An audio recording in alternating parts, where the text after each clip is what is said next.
And here we are in a typical Bahamian thunderstorm. So if we go up in lightning, don't worry about it, it's just normal. So how does it feel to be bringing out an anniversary edition of Tubular Bells, Mike? I can't believe it's how many years? 73, 2006, 36 years. 36 years. Seems like yesterday. And what was it like going back to the album to do the mixes? Well, first of all, I thought it was going to be difficult, but it turned out to be a lot more pleasurable than I imagined.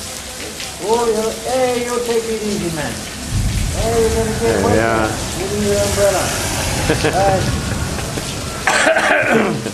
But once I tidied it up, you got all the little pieces cut out, colour coded, and named. I just sat back and looked at it, and then I just started to mix it, and it was extremely enjoyable. I really missed it. I really want to do it again. In fact, why don't you throw away all the DVDs you've pressed, okay? You can throw away the masters, and I can do it all again. Okay, well. So I don't have to sign all those 500 copies again, because my wrist got really sore. Yes, a delightful thing, and obviously there's the big box set edition, and there's the deluxe edition, and all these editions.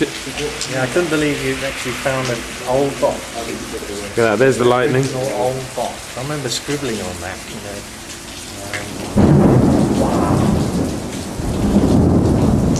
This is live in the Bahamas, May 2009. That's right. As the rain and thunder strikes. So, what about a bit about ringing the bells?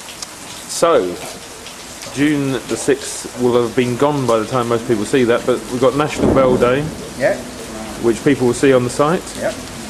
And will you be contributing anything? You'll be in America at that point? I'll be there, and I'll be on the webcam, hopefully. Excellent. So if I do can fix up a webcam, then anybody be able to join. And I can say hello to people. How about that? Can we do that? That would be fantastic. Yeah. Let's do that. And Tubular Bells, I mean, the most interesting, or one of the most interesting things about it, it sounds as fresh and as different today as it did in 1973. And why do you think that is?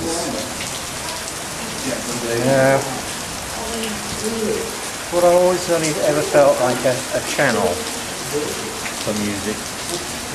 And I was channeling really well then, and it was so intense that I don't think you can put a time stamp on it. Plus, the music being kind of copied and passed off like Tubular Bells, so you hear it every day anyway. It's around us all the time anyway, so it hasn't ever really gone away. And now you've got the opportunity of hearing it absolutely pristine clarity with the new remix. And obviously everyone who's tuning in to this part of the site is obviously a fan of your work and knows it well. Is there anything you can share about the album that you've never told anyone before? Well, it's all two takes, but I did discover there are two little bits where there's a second caveman, which perhaps I'll put on a sample and make it available so you can hear the version with the other caveman. I did it after I'd done the first caveman, and it was so, vocal cords are so shattered that it sounds more like the frog than it does anything else, so I put that on. Plus at the end of part 2 the acoustic guitar fade out, there's a second version of that. Everything else is one take. So maybe the caveman bonus thing could end up in this section of your site? Yeah, that's good. I can easily chop those out and put them up there. So Hergis Ridge next, and Omadorn? Looking very much forward to doing Omadorn, because I love that album. Hergis Ridge I've always had a problem with, but if I do it the same way I did Tubular Bells, I might find things there that I do like. I might be able to remix it in such a way that, you know, it's got the power of Omadorn. I'm hoping to do that.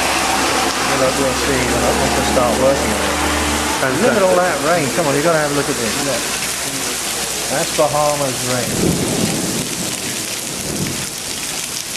What a waterfall, isn't it? Amazing. So here we are. Thank you very much for your time, Mike. Pleasure. And we will see you all again back in this section when Hergisridge and Omadorn come out later this year. Okay.